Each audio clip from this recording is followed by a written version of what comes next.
ఓం శ్రీ గురుభ్యో నమ. గం గణాధిపతయే నమ. శుభం టీవీ వీక్షకులకు స్వాగతం. ఈరోజు మనము 2024 7వ మాసం సెకండ్ పక్షం అంటే 16 to 31 వరకు జరిగే గోచారం తెలుసుకుందాం.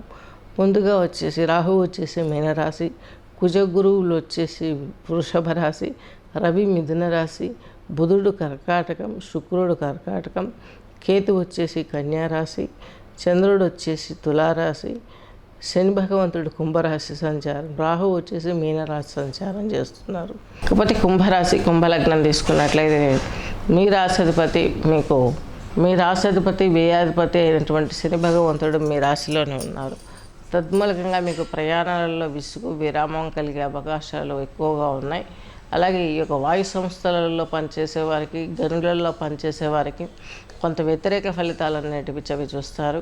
శ్రేయసౌఖ్యం దూరమయ్యే అవకాశాలు ఉన్నాయి. చెమటోర్చి చేసినా కూడా ఫలితం అంతంత మాత్రంగానే ఉంటుంది. అలాగే ఈ యొక్క ఎయిర్ ఫోర్స్ రంగాలలో ఉన్నవారికి, వీరందరికీ రీసెర్చ్లో ఉన్నవారికి కూడా కొంత కాలం ఇబ్బందికరంగా మారే అవకాశాలు స్పష్టంగా ఉన్నాయి. 2లో రాహు కోప స్వభావం ఎక్కువగా ఉంటుంది. అనుకున్న వారందరినీ దూరం చేసుకునే అవస్థపడే అవకాశం ఉంది. కాకపోతే మీకు చతుర్థంలో కుజుడు గురువు, ఇక్కడ గురుమంగళ యోగం ఉన్నప్పటికీ కూడాను చతుర్థంలో పెద్దగా యోగించారు కాబట్టి మిశ్రమ ఫలితాలను తీసుకోండి. అది కూడా ఫ్యామిలీ, ఎడ్యుకేషన్, ఉద్యోగంలో లాభం, బిజినెస్లో లాభం ఈ విషయాలలో.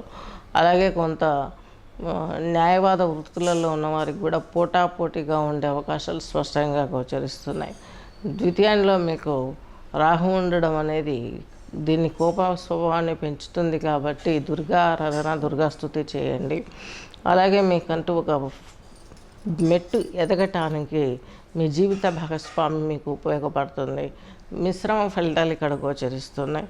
అలాగే మీకు ఈ యొక్క 6వ ఇంట్లో తీసుకున్నట్లయితే బుధుడు శుక్రుడు కలిసి ఉన్నాడు. 6వ ఇంట్లో మీకు బుధుడు కలిసి రావడం మూలకంగా కొంత మీకు సంతానానికి సంబంధించినటువంటి అభివృద్ధి బాగుంటుంది. మీరు కూడా వివాహ ప్రయత్నాలు, భూగృహ వస్తు వాహనాలు సమకూర్చుకోవాలనుకునే వారికి కూడాను మంచి జరిగే అవకాశాలు ఈ కుంభరాశి కుంభలగ్నం వారికి కలుగుతుంది. కుంభరాశి కుంభలగ్నం వారికి తీసుకున్నట్లయితే అష్టమంలో కేతువు, ఆరాధన పెంచుకుంటారు. వినాయకుని ఆరాధన చేసుకోండి. తద్మూలకంగా మీకు ఉన్నటువంటి నెగటివ్ ఇన్ఫెక్ట్స్ క్లియర్ అయ్యే అవకాశాలు స్పష్టంగా ఉన్నాయి. చంద్రుడు మీకు కుంభరాశి కుంభలగ్నం వారికి 6th హౌస్ ప్లానెట్. ఈయన వచ్చేసి మీకు ఈ యొక్క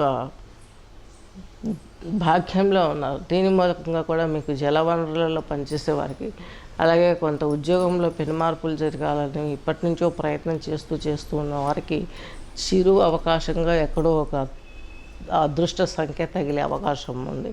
అలాగే రవి భగవంతుని చూసుకున్నాము. ఈయన 5th హౌస్లో ఉన్నాడు. ఈయన మీకు వచ్చే 7వ సంతానం కోసం ప్రయత్నాలు ముమ్మరంగా చేస్తారు. అలాగే మీకంటూ ఒక పేరు తెచ్చిపెట్టుకోవడానికి ఈ పీరియడ్ మంచి పీరియడే. మీ రాశిలోనే మీకు కుంభరాశి కమలగ్నంలో శని భగవంతుడు ఉన్నాడు. ఈయన వ్యయాధిపతి కూడాను. కాకపోతే తిరుగు ప్రయాసాలు ఎక్కువ ఉంటాయి, వ్యయ ప్రయాసాలు. ఇందులో ప్రయాణాలలో భూ సంబంధమైన క్రయ విక్రయాలు కలిసి వస్తాయి. అలాగే రియల్ ఎస్టేట్, కన్స్ట్రక్షన్స్ రంగంలోనూ వారికి బాగుంటుంది. వడ్డీ వ్యాపారం చేసేవారు స్థాయిని తగ్గట్టుగా ఇవ్వండి. ఎవరు వచ్చారో చూసుకోండి, ఎవరు రాలేదో చూసుకోండి. ఎంత ఇవ్వాలో తెలుసుకోండి, ఎంత ఇవ్వకూడదో తెలుసుకోండి. లేకుంటే దెబ్బ అయిపోయే అవకాశాలు స్పష్టంగా గోచరిస్తున్నాయి. కుటుంబంలో మీకు ప్రధానమైనటువంటి పేరు వచ్చే అవకాశం ఉంది.